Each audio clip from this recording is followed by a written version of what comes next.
আল্লামা দিলওয়ার হোসেন সাঈদীর শাহাদাত বরণে আপনার প্রতিক্রিয়া কী বা তিনি ব্যক্তি হিসেবে কেমন ছিলেন এ সম্পর্কে আপনার মহামূল্যবান মন্তব্য জানতে চাচ্ছিলাম। আসসালামু আলাইকুম ওয়া রাহমাতুল্লাহ। আল্লামা দিলওয়ার হোসেন সাঈদী উনি অত্যন্ত একজন ভালো ব্যক্তি ছিলেন।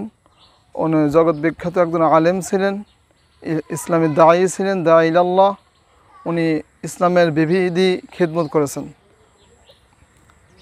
বিভিন্ন দিক নিয়ে তিনি ইসলামের বড় ধরনের খিদমত করেছেন। তার তাফসীর জগতে উনি অনেক রাষ্ট্র সফরও করেছেন। এমনিতে ব্যক্তিত্ব হিসাবে উনি কোনো ভালো ব্যক্তি, অনেক বড় মনের ব্যক্তি ছিলেন। ছোট বড় নানা পেশা মানুষের সাথে উনি উঠা বসা করছেন এবং সবার সাথে উনি হাসি মুখে কথা বলতেন, সবাইকে অন্তরে জায়গা দিতেন। আল্লামা দিলওয়ার হোসেন সাঈদীকে আল্লামা বলা হয় কেন? আল্লামা বলতে কি বোঝানো হয়? এই বিষয়টা আপনার কাছে জানতে চাচ্ছিলাম। আল্লামা দিলওয়ার হোসেন সাঈদীকে আল্লামা বলা হয় এই কারণেই, আল্লামা শব্দের অর্থ হলো অনেক জান্নাওয়ালা।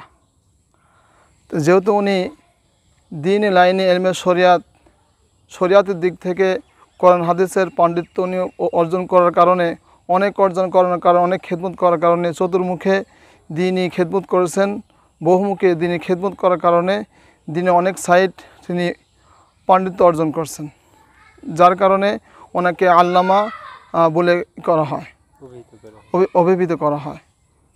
আল্লামা দিলওয়ার হোসেন সাঈদীর শাহাদাত বরণে সকল শ্রেণীর লোক, এক কথায় বলতে গেলে সকল শ্রেণীর লোক, দলবল নির্বিশেষে সকল পেশাজীবী, নারী পুরুষ, ছোট বড় সকলেই তার জন্য শোক প্রকাশ করেছেন। তারা মর্মাহত এবং শোকাহত।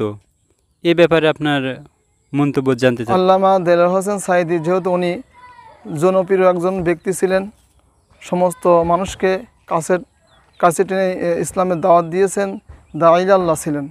তার সাথে সাথে উনি একজন আলেম ছিলেন। রাসূল সাল্লাল্লাহু আলাইহি ওয়াসাল্লাম বলছেন যে একটা আলেমের মৃত্যু একটা জগতের মৃত্যু। যেহেতু বাংলাদেশে উনি বড় একজন ব্যক্তিত্ব ছিলেন, বড় আলেম ছিলেন, আলেম হিসাবে আলেম যেহেতু ইন্তেকাল করেছেন, যার কারণে আলেম ইন্তেকাল করার কারণে কেমন যেন একটা জাতি ইন্তেকাল করছেন। যার কারণে যেহেতু উনি বড় ব্যক্তিত্ব আলেম ছিলেন, শীর্ষ পর্যায়ে আলেম ছিলেন, যার ফলে সবাই ছোট বড়, আলেম গায়রে আলেম সবাই শোক করেছেন। আল্লামা দিলওয়ার হোসেন সাঈদীকে আপনি স্বচক্ষে দেখেছেন বা দেখার ইচ্ছা কি ছিল কিনা?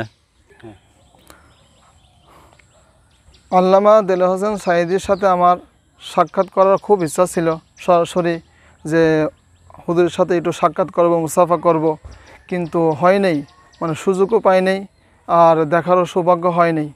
আর যেহেতু দীর্ঘদিন উনি জালিমের কারাগারে আটকে ছিলেন, যার ফলে ইচ্ছা থাকতেও সম্ভব হয়নি। আমার খুব ইচ্ছা ছিল যে হুজুরের সাথে সাক্ষাৎ করব, দুটো কথা বলবো, মুসাফা করব, অনেক দিনে একটা আশা ছিল, কিন্তু হয়নি।